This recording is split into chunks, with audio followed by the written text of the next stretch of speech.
Hi everyone, welcome back to my channel. Now that Lori Vallow's trial has commenced with guilty verdicts, it's time to now look at the Chad Daybell upcoming trial, and we'll look and see what kind of evidence may come out.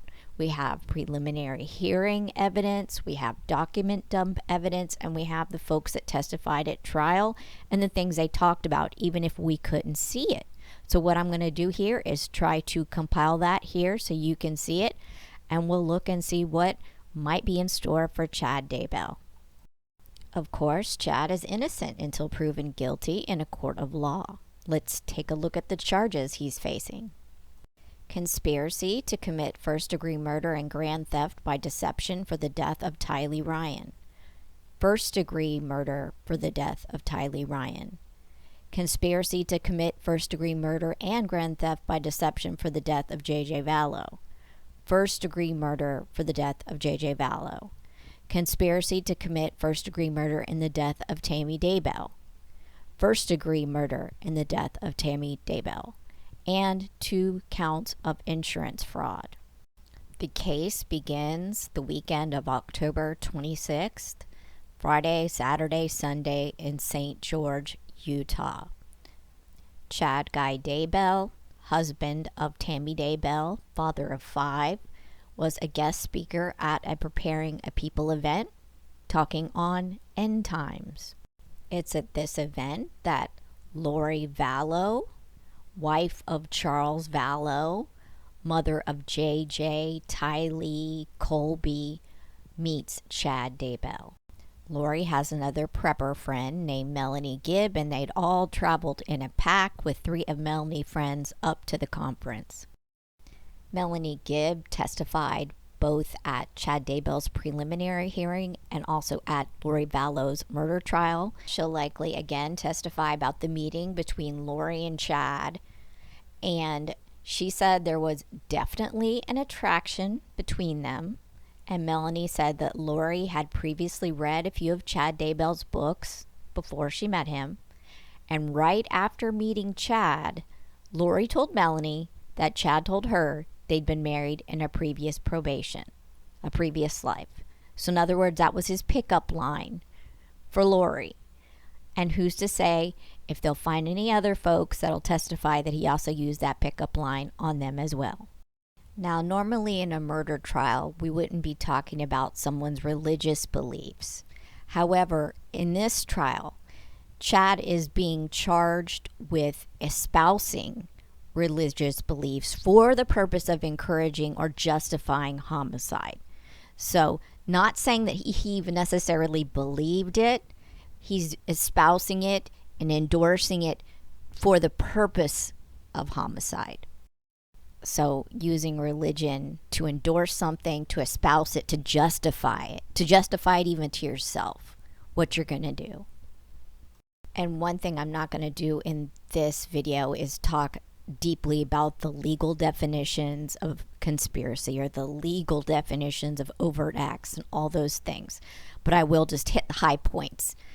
And to sum it up really quick, in a conspiracy, you just have to have essentially a meeting of the minds, a common scheme between the folks. In this case, it's Alex, Lori, and Chad. And their common scheme was the different homicides for the purpose of money. Okay? Money, sex, power. And then after you have a meeting of the minds or like a common scheme or plan, you just need some overt acts in furtherance of the conspiracy, and then you have a conspiracy. Not every single person needs to be there or do every single act for it to be a conspiracy. So it's October 26, 2018. Lori and Chad meet. They fall into each other's spell, essentially. And the overt acts begin by the 27th because Chad is there Googling on probably his phone or his laptop, his iPad. He's Googling the names of Lori Vallow, Charles Vallow, Alex Cox, Melanie Boudreau, and he's looking up obituaries. Look, he's looking up stuff on Lori because he's going to send her some documents. And under this guise of espousing religious beliefs, he's going to rate her family light and dark. That's what he's going to do. just to give you an idea of how smitten they were right from the get-go, by the next day, 10/28, there was a burner phone involved. So Melanie 2 was what it was called. It was Chad Daybell. Also Bishop Shumway. You know, when you buy a burner, you could like probably put your name in, like, you know, your name, but in this case you use a fake name. So it was stored as a contact in Lori's account. So when it called or whatever, it pop up, but it wasn't Bishop Shumway, it was Chad Daybell. So by the 28th, they're buying burner phones. Like I think I've said in another video, you're not buying burner phones because you're, you know, doing something on the up and up. You're doing something shady. You're doing something hinky, and you know it. On October 30th, 2018, Chad emails Lori a document regarding the Church of the Firstborn. This is, in my opinion, his little cult. Like he's going to create, and he's going to be at the head of it, and he's going to offer Lori equal priesthood power, and that's in my opinion. So anyway, he's emailing her this stuff, Church of the Firstborn, and the document is rating her different family members light and dark. So here's some of the evidence. Chad Daybell, subject family history documents, date October 30th at 11:01 a.m. to Lori for style. Here are the family history documents you requested. And other than the ratings of the people in her family, I'm not going to get into any of this religious BS. Not one bit of it. It makes me so annoyed and angry. Here's some of the crap that he was telling her about the light and the dark spirits and LDS members and bishops and wards, and I don't care. All right? It's all a bunch of baloney. So here is some of the stuff that he sent to her. And this is what I care about. His intent with rating her family members. Her father, 3L. He'll later go to a dark. He'll be dark later. Janice, her mother, 3L. Stacy, 3L. Alex, 2L. Adam, 3L. Again, Adam will go dark. Anyone who later, like, maybe offends them or challenges them or whatever in any way, questions them, ends up turning dark. Lori's a 4.3L. Summer, her sister, 3L. Husband, 2L, but borderline 2D. How can you be a 2L and a borderline 2D? Think about that. First husband of Lori Vallow, 2L. Second husband, 2D.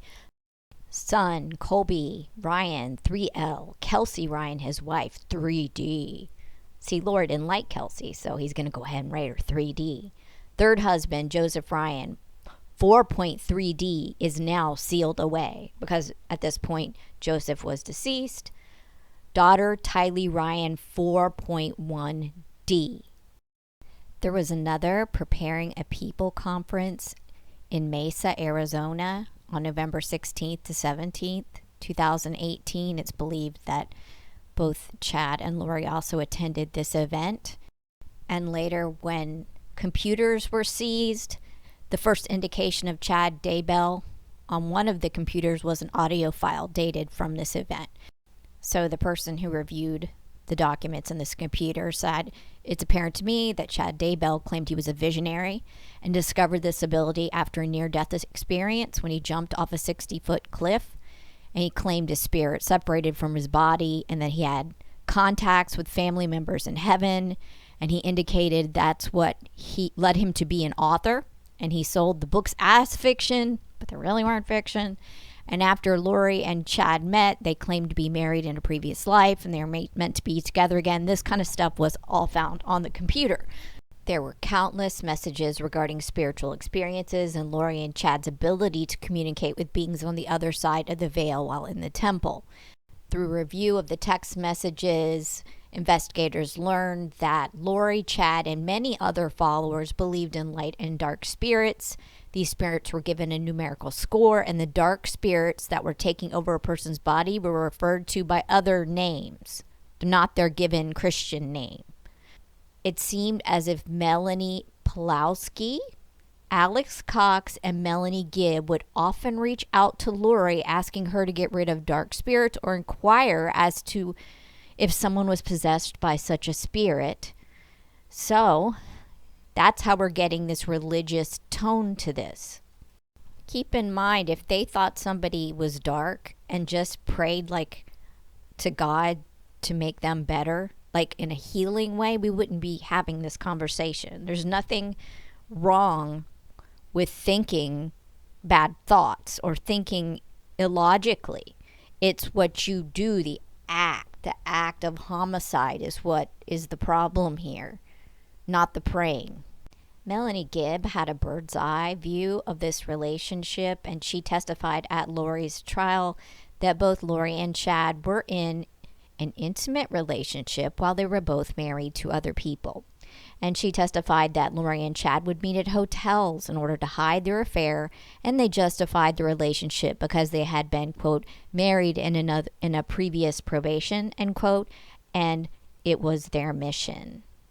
Melanie Gibb testified at Lori Vallow's trial that she basically asked Lori, why don't y'all just get a divorce? And she said, as to Chad Daybell, Lori testified that Chad would lose his exaltation or standing with God if he got divorced. And so divorce wasn't an option. Melanie also testified about the spiritual marriage between Lori and Chad while they were still married to their respective spouses, and that Lori told Melanie Gibb when Chad came to Arizona that they met at the LDS temple and that they were sealed, so that's like a spiritual marriage, in the waiting room. So as a member of the Church of the Firstborn, Melanie Gibb will likely testify as to how both Chad and Lori plan to lead the group of 144,000 in the end times. Colby Ryan, Lori's eldest son, will likely testify, like he did at her trial, that she changed when she met Chad Daybell, that she was not the same woman after she met Chad. And to show that Chad was the leader of the Church of the Firstborn and espousing these religious beliefs, I'm sure they'll put into evidence things like these texts between Zulema and Chad. In this text, she's talking about how she's been having visions and that they're attacking her head with lots of pain, and she's been trying to cast things out, and how did she shield herself better? And then he replies back about how she must be on track, that she has the spiritual weapons in her head, and that he's removed these problems and he's healed the damage and he's strengthened her spiritual helmet, and then he's captured the spirits and bound the ones attacking her. So yeah, he can't say that he wasn't invested in this shenanigans. And then 4 days later, essentially asking for the same kind of help, that she's in pain, can you help me again? And he talks about how he's sealed away the evil spirits that were bothering her, and he hoped it helped. And, oh, well, I'm feeling better now. You know what? They all needed a psychiatrist and a psychologist. That's what they needed. Therapy and meds. That's my opinion. So there are other people in this group who have not been charged currently with a crime. So they're innocent until proven guilty in a court of law. So we're going to mention Zulema. She ends up marrying Alex Cox, allegedly at the direction of the group. So the chatter begins between Lori and Zulema about Lori's husband Charles blocking her gifts. Lori's husband, Charles Vallow, will be murdered by her brother, Alex Cox. But keep in mind that in this jurisdiction, that's not applicable. Charles did not die or wasn't murdered in this jurisdiction. So for this case, for these cases, it's not applicable, but it's applicable for the story, for the telling of the story. So what did Chad do at this point? He's having an affair with Lori. Having an affair is not a criminal offense anymore. So let's look at what he allegedly did do. It's January 28th, 2019, and Chad is doing various Google searches for Ned Snyder. And this is 6 months before Charles's murder. The 30th, he's conducting more Google searches. Ned Schneider, Louisiana obituary. So he's looking. I'm thinking that someone had said that there was somebody that had a name like that had been Charles's friend back in Louisiana who had died. And maybe he was looking to say, oh, your old buddy is hooked onto you. Either way, he is searching that exact name And then Zulema says that she goes to lunch with Lori and Melanie Gibb, and that's when she hears that Charles is infected with this zombie by that name. A blow-up occurs on January 30th between Lori and Charles. And Lori sent her mother and Summer, Melanie Boudreau, and Alex Cox a text message that read, "Please do not answer the phone if Charles calls you. We are in a big argument and he's looking for people to be on his side. Thank you. I love you all." And because of the body cams and the like, we know the kind of stuff Lori said to Charles. Also, we see here that Charles sent her a message. "I'll come home tomorrow. I'll get JJ as you asked and go to Louisiana. I don't want you to destroy me as you said." So she had threatened her husband and he tried to get help. This is on the body cams where he's trying to get help for his ill wife. He even went as far as to get a pickup order for her to go to Community Bridges, and she managed to hoodwink them as well, that she was fine and that he was cheating and that he was, acting out, essentially projecting. But it really was all her, and she was believable. I'll leave this here, this Chandler report investigation. If you want to push pause and read it, it helps to explain some of the stuff that happened. Also, in the legal documents that Charles had prepared to file against Lori, and then she kept dodging service of process, you get to see the level of petty. When Charles came back into town, how they had moved his truck. He couldn't even find anything. They had cleared the place out down to his underwear. I mean, that's the level of petty. Cleared his bank accounts out. He had people that he had to pay. He almost got sued. I don't know if he did get sued, but he owed, employees money, and it was horrible what she did to him, and the level of petty is off the charts.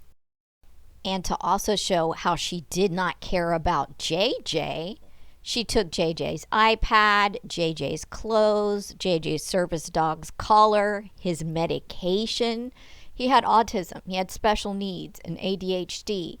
Taking these things disrupted his routine. And according to the filing here, Lori told Charles that she didn't want anything to do with him or the children, and that he could have them because she had a more important mission to carry out. And we now know that that was the Church of the Firstborn. And who is the head of the Church of the Firstborn? Chad Daybell. January 31st, 2019, Charles sent Lori a text that said, "Your phone is active. I want no trouble. Just let me have my truck and my clothes and I'll leave." And he says, "And I have no money. We have to pay the rent tomorrow. What should I do? Would you let us use some of the money you took?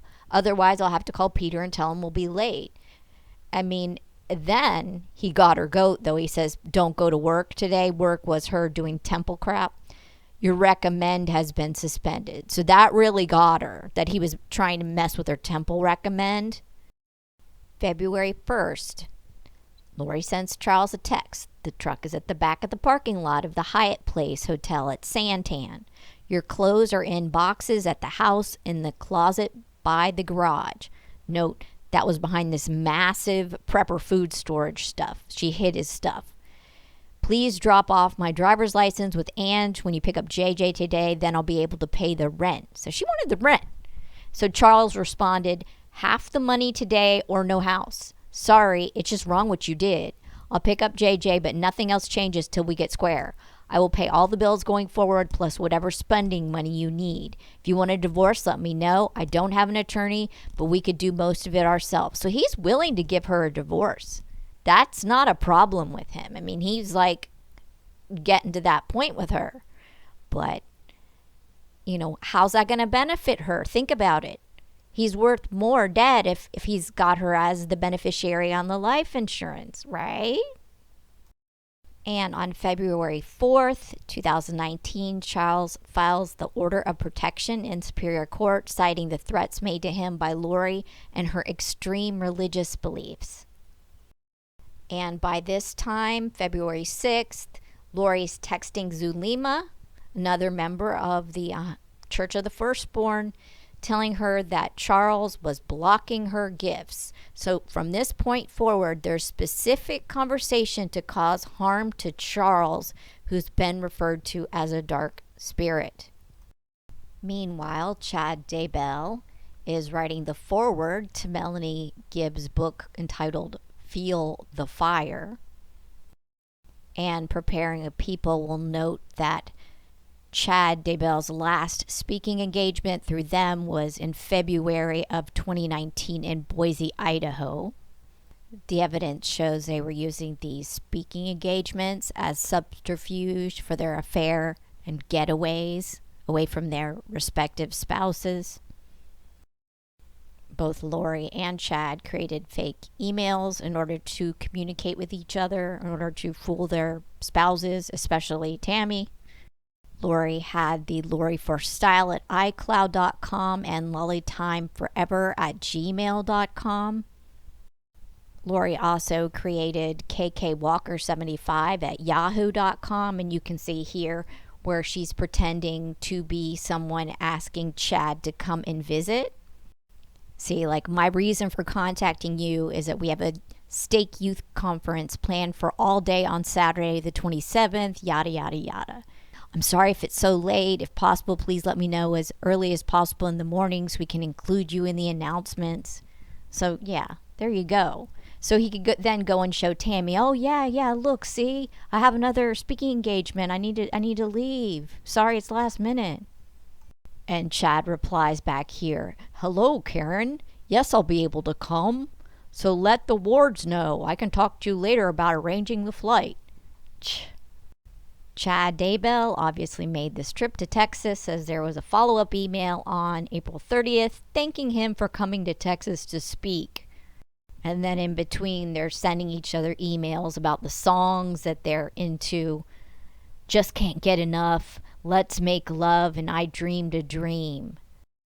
I still wonder if Chad's kids still believe this was just an emotional affair, because that was what they were sticking to in their interview before Lori was convicted, that it was just an emotional affair until after their mother passed. I hope they really realized that it went way farther than that, and that maybe see the truth about their old dad. That's my opinion.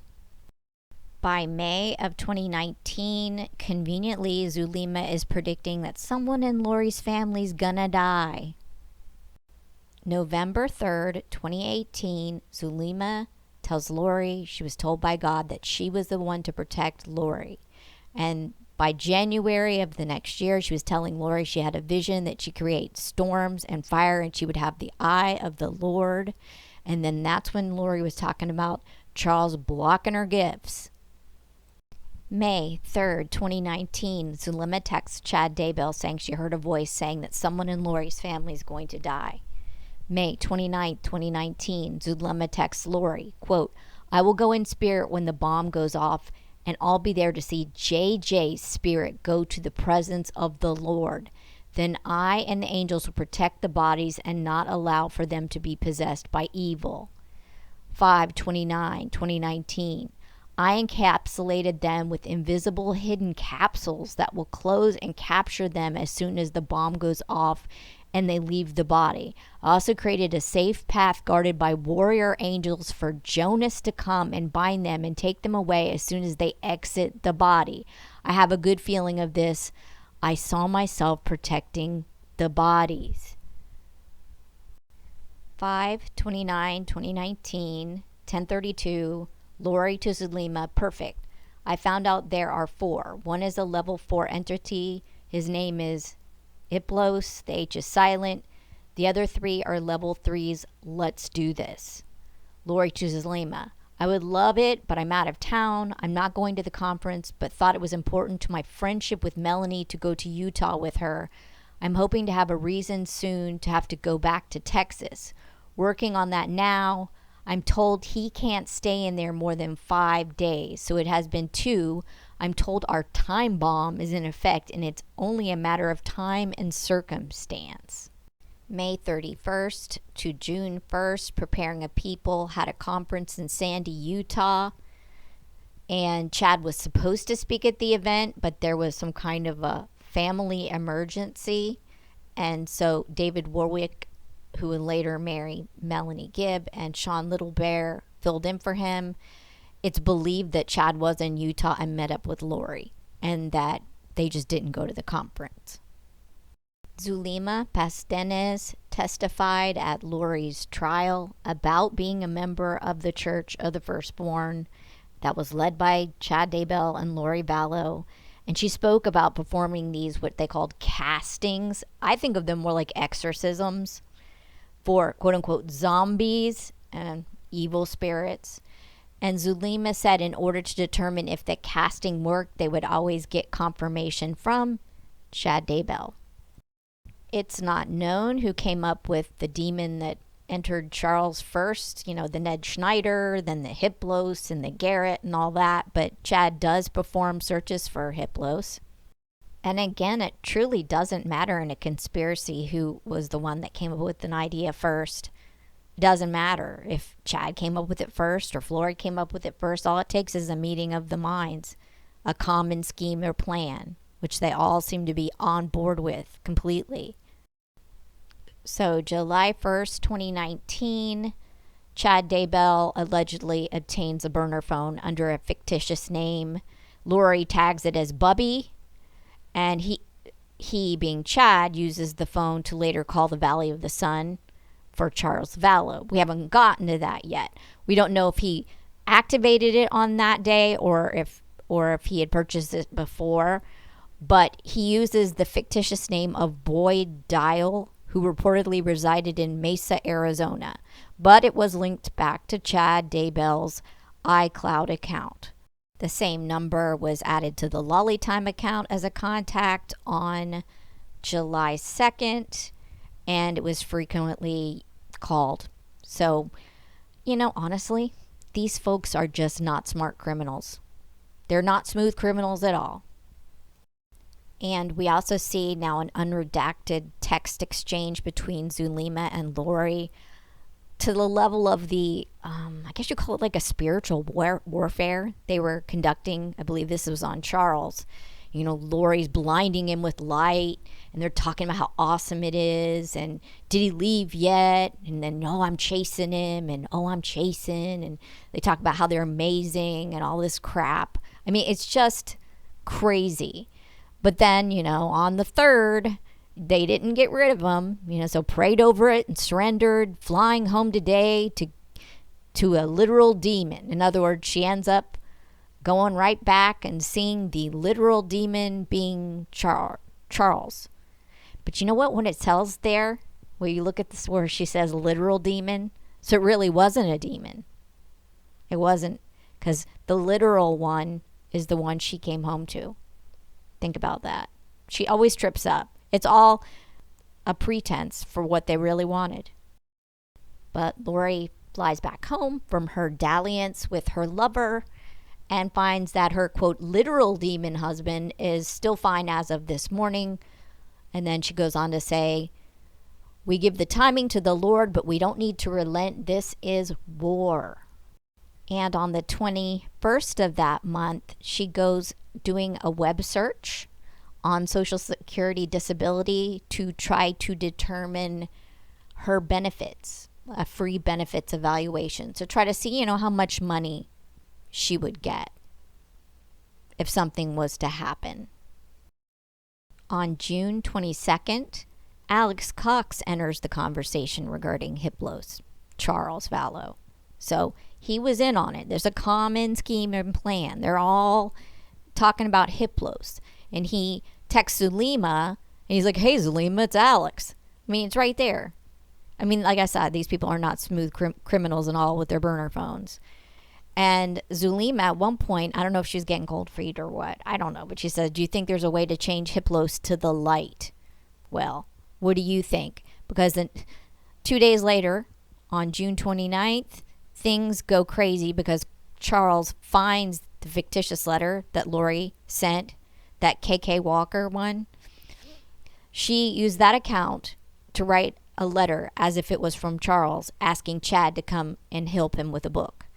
And this discovery just starts everything into action. because Charles then confronts Lori about fictitious letter. He accuses her of writing the letter so that Chad could come and have a reason to be in Arizona hanging out with Lori. Charles then asks Lori to come clean about the relationship with Chad by the end of the day, or he's going to contact Tammy. And this is what sparks the fire. Feel the fire. Here's some of the texts. Lori to Charles. If this is even you, does someone have your phone? These texts don't sound anything like you. Charles to Lori. Sure, Lori, it's Ned or Garrett. Take your pick. You've gone a bridge too far. Your favorite movie line is very fitting. You are a murderer of love. Lori to Charles. Still not proof. Please call me. Charles to Lori. I will not call you. You are too dangerous. Your mission has become clear to me. You're the destroyer of families. Lori to Charles. Good luck with that, whoever you are. Editor's note, if you hear any extraneous noise in the background of this video, it's because people are getting trees cut.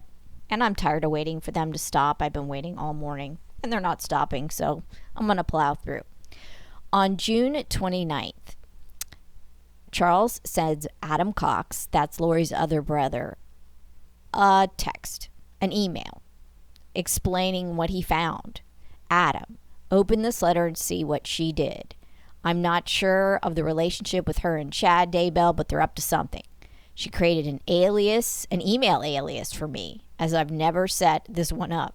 She sent this yesterday, and I guess she forgot all her emails are on the computer at my house. And I asked her to explain it. She started blaming you, Brandon, and me for perpetuating a scheme against her. Just more of her paranoia. She will not explain it. I'm going to send it to Chad Daybell's wife. Her name is Tammy, and I found her email address on their website. I've got her cell number too. Sounds very suspicious to me. What do you think? Whenever she gets caught doing this kind of stuff, she starts blaming everybody else, mostly me, you, and Brandon. Brandon and I are the victims of her craziness. I wish you luck trying to help her. I was the only one brave enough to try to get her help in January, and look what happened to me. The whole family put a scarlet letter on me. Maybe now they can see what they're up against. Thanks. See, Charles, he had her number, and he was brave enough to go to the proper authorities. And had they taken him a little more serious, maybe none of this would have happened. And this is to show how much Charles was a threat to Chad, because he's going to be reaching out to Chad's wife about an affair. Of course, that's going to put Charles in a bullseye with these crazy folks. At 9:32 hours, Charles sent an email to Chad. The email reads as follows. Chad, I'm Lori's husband, but I gathered you already knew this. She sent an email yesterday, supposedly written to me by KK Walker, inviting you to Arizona next week and to ghostwrite a book I'm supposedly working on. It's preposterous. I happened to run across it as she left her computer at our Houston home. I'm not paying anyone for anything, and I'm not writing a book. Either you or Lori need to tell me what's going on, or this will be exposed for all to see. Regards, Charles Vallow. Now, keep in mind the murder of Charles will be out of the jurisdiction of this court. But for those that say, well, I don't know if you could, pin the conspiracy to murder Charles on Chad. Well, hello. Here is Charles threatening to tell Chad's wife that of an affair. And that could break up the family. So think about it, of course. Of course, that involves Chad in the fate of Charles.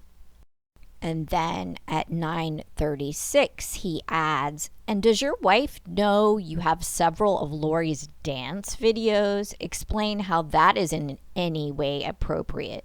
She sent them to you at your request in January. So the investigators wanted to determine who received what regarding these emails.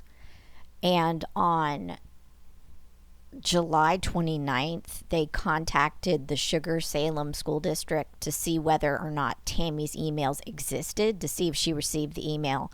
And they were told either Tammy received the email and deleted the email or never read it and deleted it, because there was no record of the email on the Sugar Salem account, even though it was a valid address. So the email that was sent to Tammy's school email, they weren't sure. On the same day, Charles also emails Lori at 4:56. I imagine Hector, Thor, and Jason, along with everyone else at the next Preparing a People conference, will be intrigued when they read the fictitious email you sent in my name to Redacted for Chad, just so he can have an excuse for his wife to go see you. And the fact that you went and visited him in early March. I can make sure everyone at the conference know you and Chad have been going at it.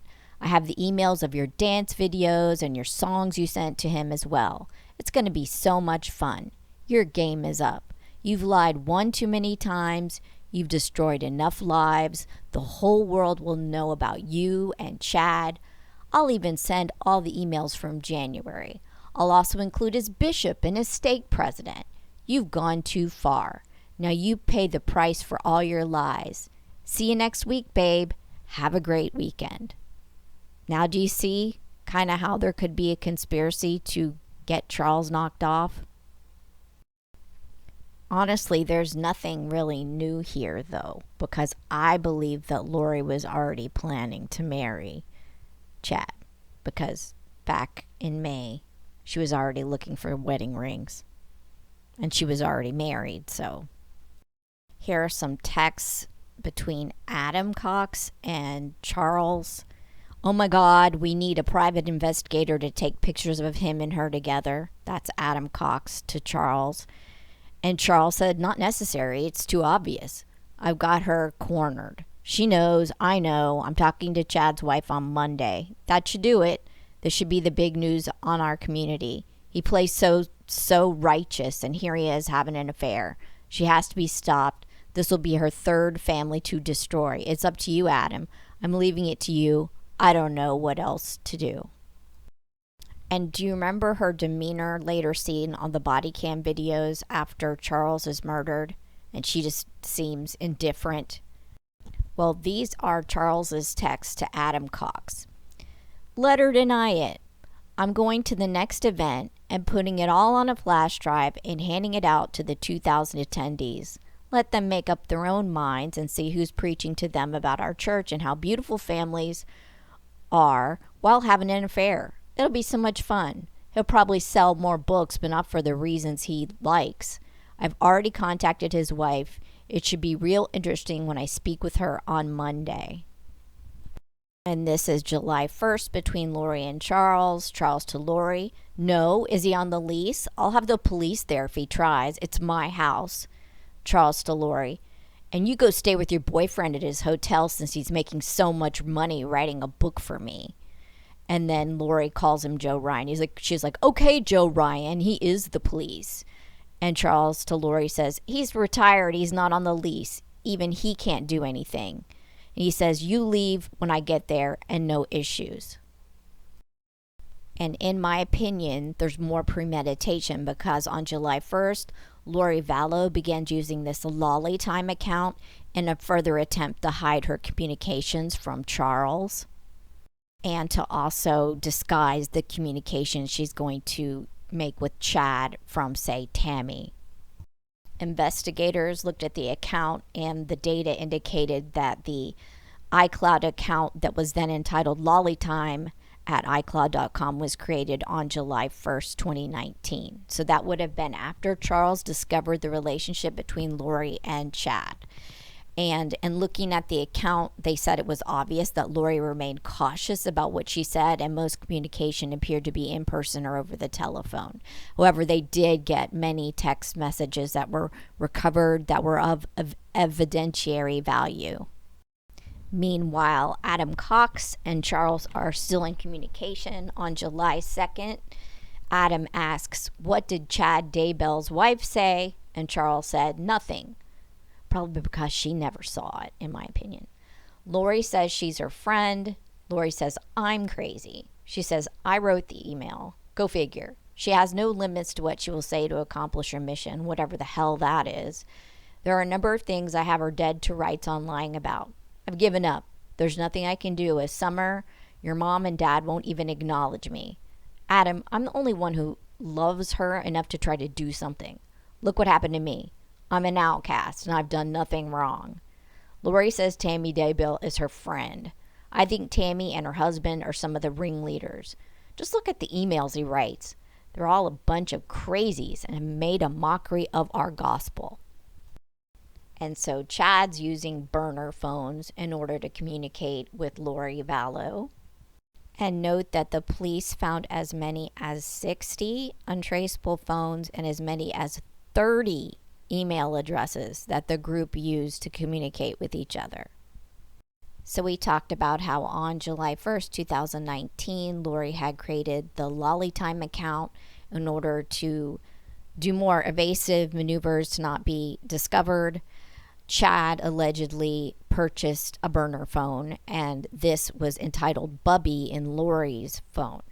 And it was purchased under the fictitious name of Boyd Dial, who reportedly resided in Mesa, Arizona. And the same phone will be used by Chad to contact the Valley of the Sun mortuary. So they did more investigation into the number. The contact linked to this number was Bubby, and they looked into it and they got a search warrant for it. It was a prepaid account through Cricket Wireless. It was activated on October 31st of 2018. And again, it has a fake name, fake P.O. box, and then it looks like it was started up after this crap was uncovered. So that's when he starts using it. So, I mean, it's more premeditation to even get the burner phones ahead of time, knowing that you might have to use them someday. So that's crazy. So it says it's suspected that this is how they started to communicate as a result of Charles finding out about their affair and confronting Lori on the 29th. Here are more email or text communications between the Church of the Firstborn members. Zulema to Lori, do you think there's any way to change Hiplos to the light? Hiplos was allegedly the entity that was in Charles. Zulema to Lori on the 2nd of July. Also, I was given instructions today to rip, tear, or burn the aura of Hiplos to let the body energy out so he can't re-enter. On the 2nd, Chad to Zulema. I'm very happy to find out these estates. You and Lolo have been doing amazing work. Mother Earth is so grateful to you both. Thank you as well for your help with Hiplos. He is so very close. So Chad is directing this, talking about how close he is to getting Hiplos out of Chad's body, essentially. And they're talking on the 8th of July. Lori to Zulema, ask if we can call up a California earthquake for tomorrow. Hiplos will be heading there tomorrow in Valencia. So this is, I guess, spiritual warfare, you could say, until it gets physical. On the 8th of July, Zulema to Lori, I had to get home so I could go in my portal out there. I asked if we do that, the ramifications of things to come, we are not ready for at this time. This is what gets me. July 8th, 2019. For what I understand is that when Hiplos goes, things are going to be a domino effect, one after the other. Isn't that the truth?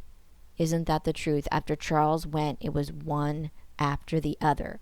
What do we need to be ready for all that is coming? Zulema to Lori. And Lori replies to Zulema, I feel we are ready. Just doing the things we are asked daily as our powers increase and our vibration increases. And Zulema replies back, okay, that was my fear that things will roll out way fast from now on. And then Lori says back, no, that's true, but it's also good. They note that Lori found out about Adam Cox coming to town through her mother and through Summer Shiflett. Lori believes that Charles plans to confront her, intervention style. So she tells her family to ignore Charles. He's having affairs, he's doing all this stuff. And she rallies Alex Cox to her side. Keep in mind that she thinks she's getting $1 million of life insurance if anything happens to Charles Vallow. At this point, she thinks she's the beneficiary of his life insurance policy. The evidence shows that on July 9th at 9:03 p.m., Alex called Lori and they talked for 3 minutes. And between 9:03 p.m. and 9:50, Lori exchanged SMS messages between Chad, Melanie Pulowski, and Alex. And the actual messages between them remained on the Lollytime account. However, there were no visible messages between Lori and Chad on the Lollytime account during this time frame. Alex called Lori and they talked for 56 minutes that evening. The next day, Lori will have lunch with Alex Cox and Melanie Pulowski. Lori and Alex would then go over to Summer's house. So that's Lori's sister, Summer. And the text messages between Lori and Summer indicated that Summer knew of the intervention and that likely Summer was the one that told Lori about Adam coming down for the intervention. So in reviewing Lori's cell phone record, she had contact only with Chad, Phoebe, that's Melanie Gibb, Melanie Pulowski, Charles, Summer, and Alex during the hours leading up to the intervention that never happened. The evidence showed that Melanie Gibb had spent the night on July 9th at Lori's residence, but the next day Lori woke up and told her she needed to clear out. That Charles was coming to town, he was going to kill her, and that Melanie Gibb needed to clear out. This is the synopsis from the Chandler Police Department. On July 11th, 2019, at 8:32 hours, the Chandler Police Department was called to the address of 5531 South Four Peaks Place in Chandler in reference to a shooting.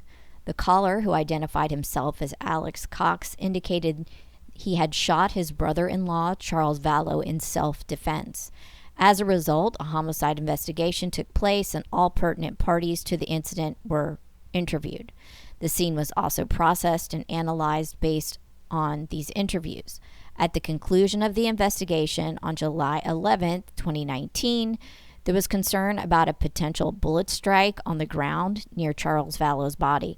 There was also concern regarding the timeline of events that came to light in the days following the homicide. None of these concerns would immediately provide probable cause for the arrest of anyone present at the time of the murder, and more investigation was necessary.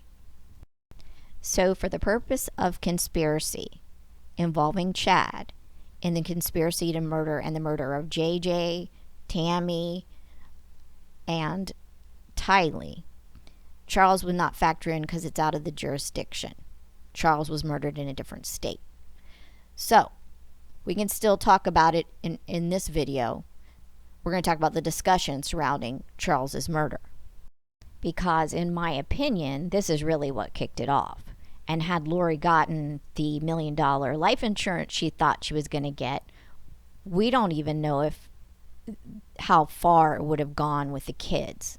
I do believe Tammy probably would have still met an ugly fate, but I don't know if the kids would have met an ugly fate. We don't know. And all we can talk about is what we do know. And all we do know are the facts and the evidence and the things that are put into the case record. So here on July 11th at 23:31 hours, Zulema says to Lori, "As I was working on Hiplos today in the temple, I was told, quote, he will be taken as he is. I don't know what that means. Then I was shown to only put light, the brightest light, from the top and the bottom at the same time, meeting in the middle. So I've been doing that all day." And then on the 12th, Zulema said to Julie Clement, another person that was tangentially involved with the group, "Oh, okay. Hiplos is gone. It was a Nephi and Laban ending. I will tell you more when I see you in person or when you see Lori in person." So they keep saying this Nephi and Laban. I'm leaving for Chile on Monday for 2 weeks. They always, in my opinion, like to get out of Dodge when things were going on. So I think this was an extension of that, in my opinion.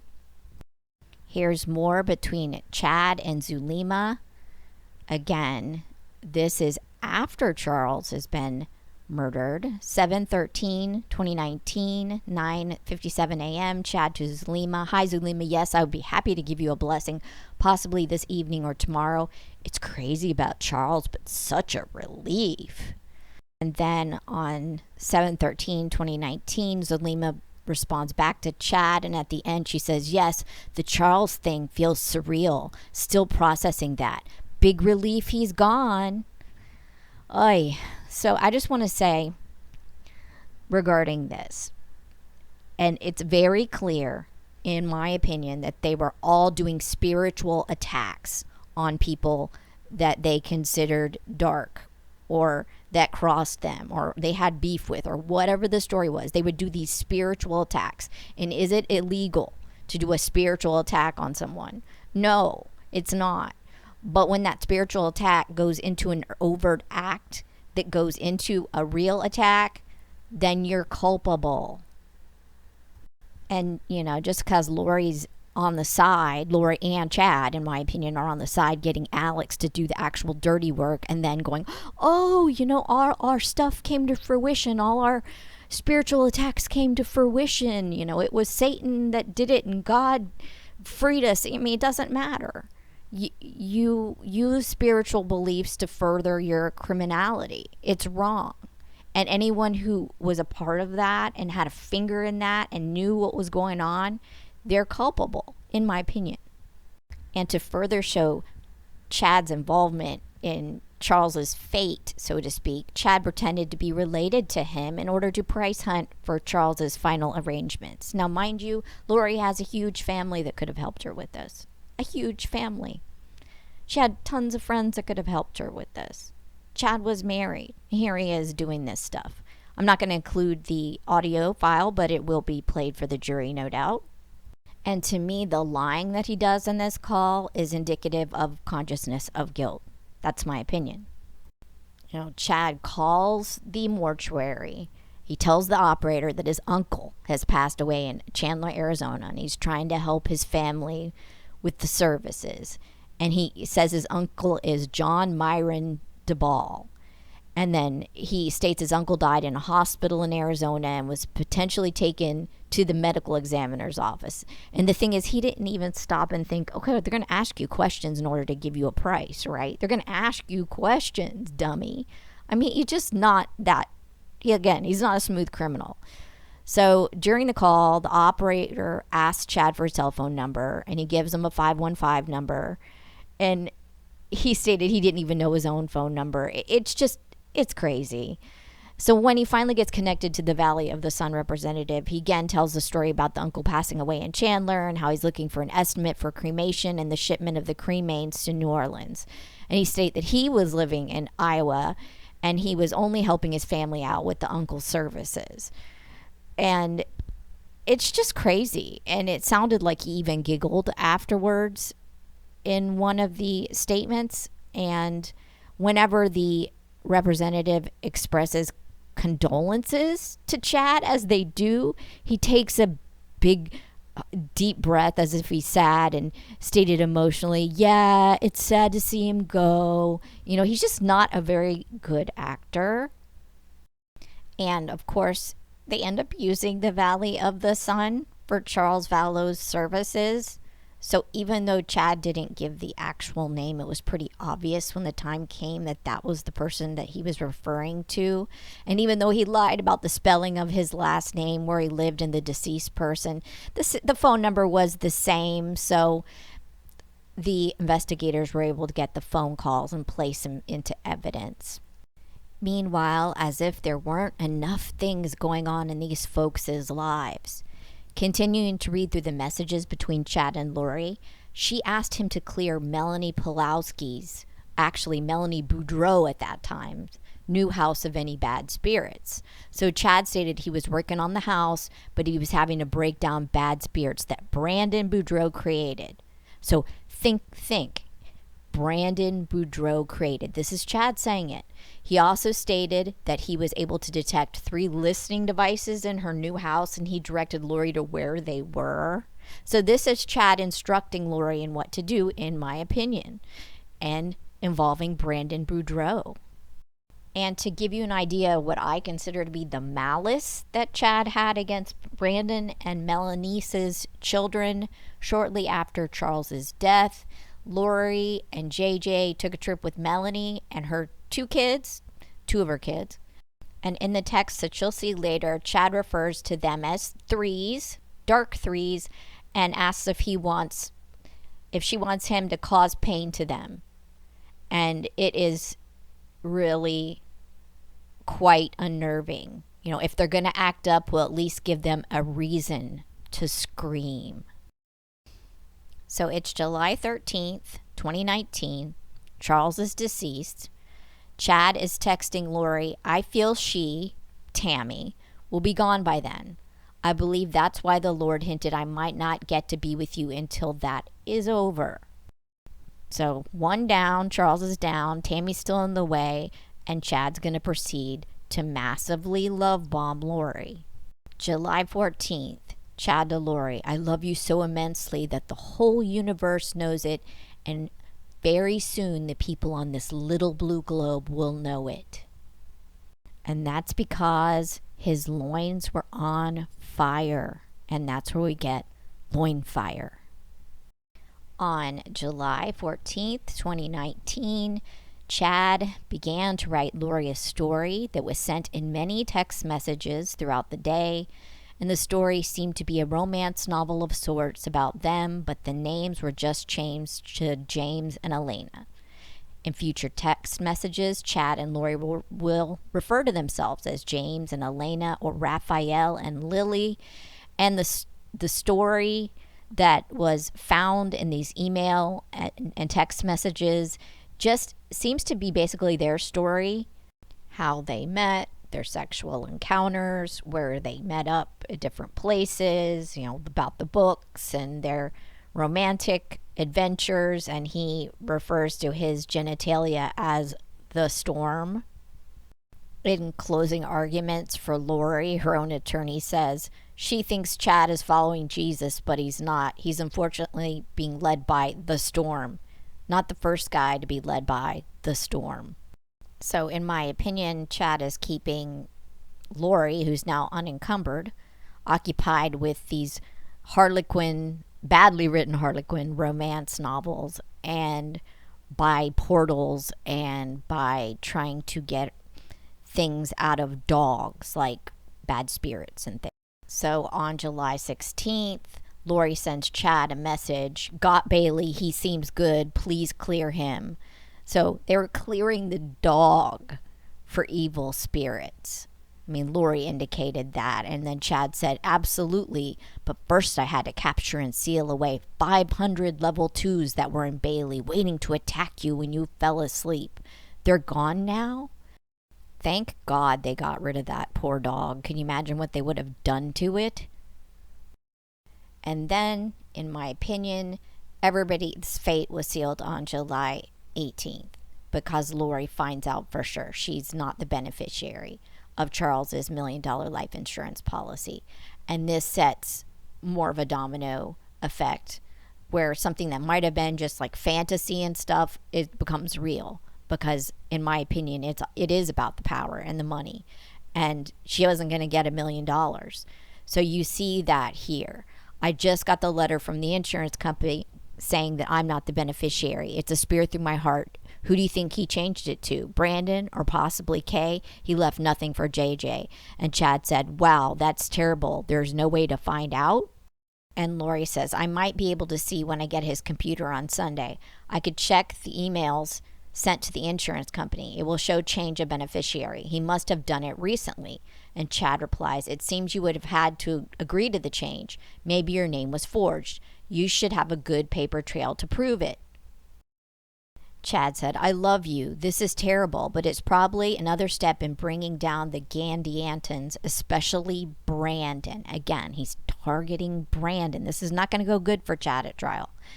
And Lori says, nope, He can change it anytime he wants. He's the agent, and anyone can change their beneficiary anytime with their own signature. I'm thinking it must be K. Yep, it was K. Chad says, it will be interesting if it got changed after he had 2 bullets in his chest. That is so crude and uncaring and unfeeling. He's just, he acts like he's just some He's got a lot of evil in him. Lori says, I don't think it could have. You can't change it after the death date. They would review that. And Chad said, yes, I'm thinking Kay as well. She's probably freaking out that you got those computers. I'm going to shower and give you a blessing. I'm eager to get home so we can talk.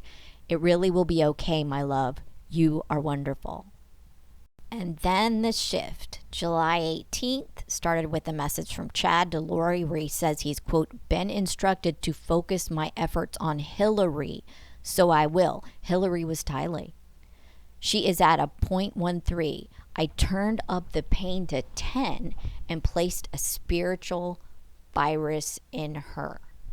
Hillary, Hart says, was the name used for the demon the couple claimed had possessed Tylee. The closer an individual was to 0, the closer they were to their death.